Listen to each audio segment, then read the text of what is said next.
Hello and welcome to my channel. If this is your first time here, my name is Millie and I love any makeup, especially shiny, shifting, sparkly eyeshadows. And today I'm going to be showing you the new Indigo ink eyeshadow palette from Menagerie Cosmetics.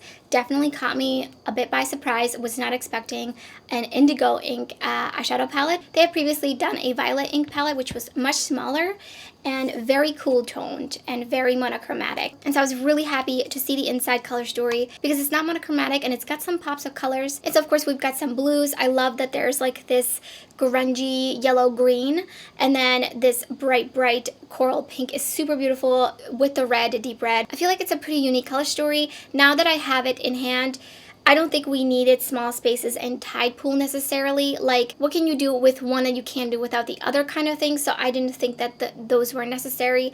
But I'm going to be creating 3 looks. I'm going to be showing you swatches of this palette. And then also I will be showing you some comparisons to 2 shades from their current palette as well as some of their newer duochrome single eyeshadows. And I do also want to point out that 4 of these metallic shades are set to be multi-chromes, which definitely was one of the first things that made me really intrigued about this palette. So let's take a look at the swatches. Here are the swatches of the palette.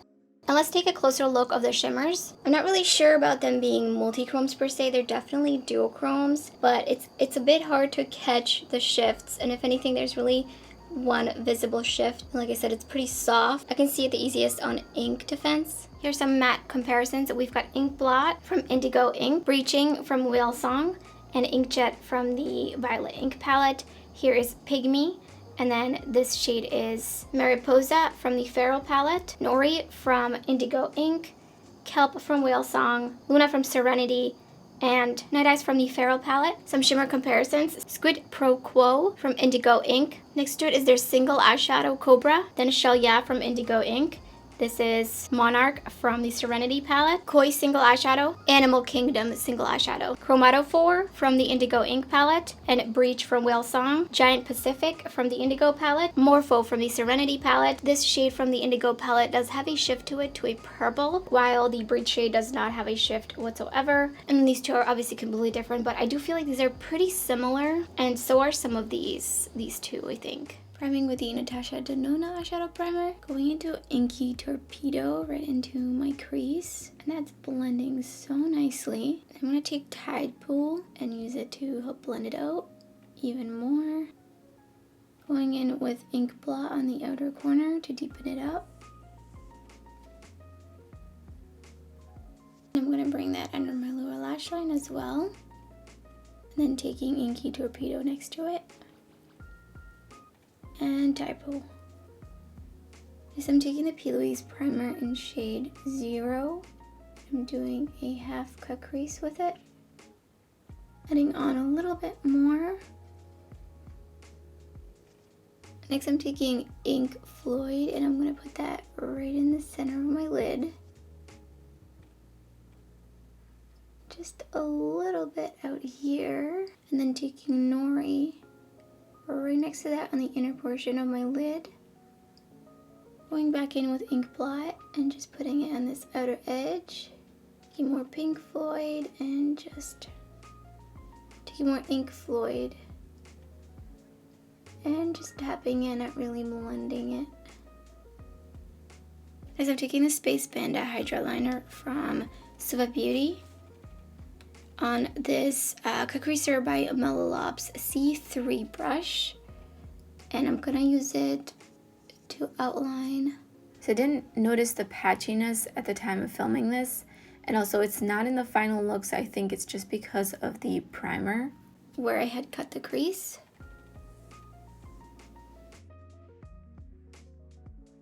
And for the inner corner highlight, I'm going to use Junko from Menagerie.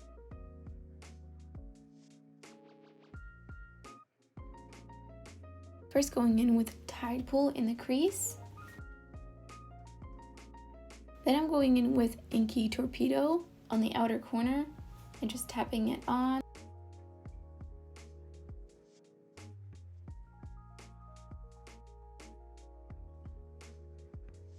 Putting on some Fernie Pixie Epoxy, and I am using it to do a half cut crease.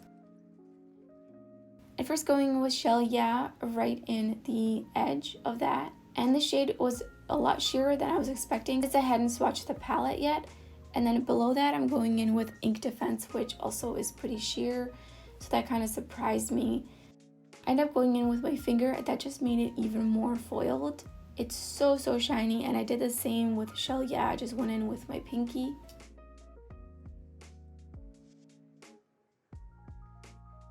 Connecting the lower lash line with Inky Torpedo, and then next to it going in with Ink Floyd. I put on the Salon Perfect 694 lashes and the denim eyeliner from Beauty Creations, and for the inner corner highlight, I'm going in with Moonflower from Menagerie.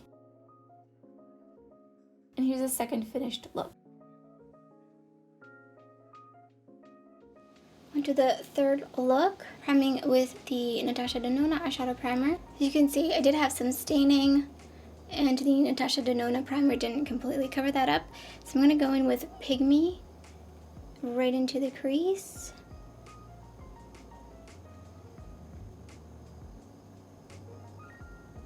And I'm also going to pack that down all over the lid. And then connect my lower lash line. And use Ink Lloyd, I keep wanting to say Pink Floyd, under my lower lash line. That blended out like such a dream. Next I'm using the JCAD glitter base, and I'm gonna put that all over the lid. I'm just gonna tap it on my finger. I don't really. Going in with Squid Pro Quo. I'm not sure what that means. I'm just gonna layer that over my entire lid.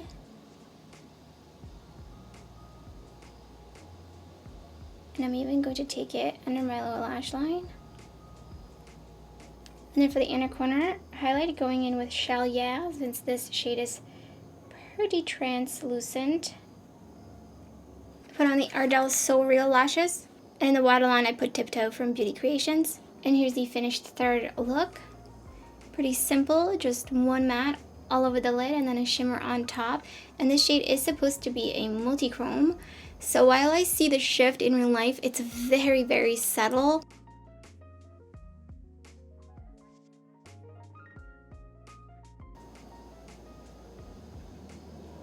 So I originally wanted to do 4 looks, but I ran out of time and was able to only do 3 looks. But had I been able to do a 4th look, I would have used some of the other shades that I haven't used, which is Small Spaces, Giant Pacific, and Chromatophore, but I have used majority of these eyeshadows. I feel like from the mattes, this was one of the best experiences I've had with their mattes. I just felt like these blended extra well.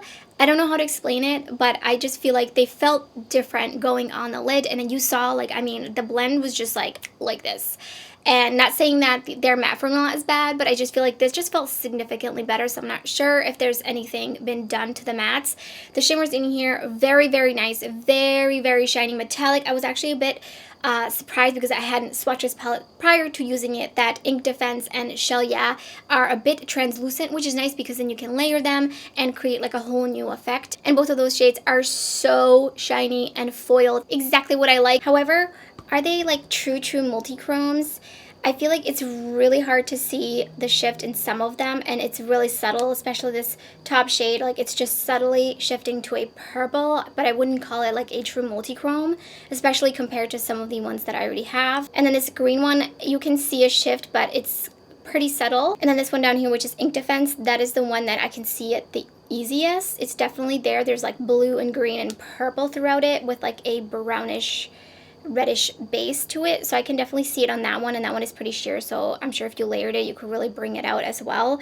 But some of the other shades up here, I really don't feel like they're true multi-chromes, and this palette is a 15-pan palette and it is $45. I believe usually they're about $39.50 or something like that, definitely not more than $40. So the price increase is probably because of these shimmers, and I mean, they're really stunning. Now Squid Pro Quo is not very shiny. It's definitely got more of like a almost satin finish. You can see on my lids, it just doesn't have the blingy effect of Ink Defense, for example, but it is still really nice, and you can also do some layering of that shade, but it does have some sort of like a browner base, as you saw from the swatches. That being said, I feel like there's not enough deep mattes. Like, I would have loved to see Small Spaces be a deeper matte, so that you would have more than just ink blot, even though Pygmy is like somewhat like a deeper red, but not quite deepening enough, and you know I love to deepen out my outer corner, so that's just speaking from my personal preference. And I think that's everything I wanted to say so far from using this palette 3 times. I definitely feel like I need to dip into it a little bit more, but like those mattes,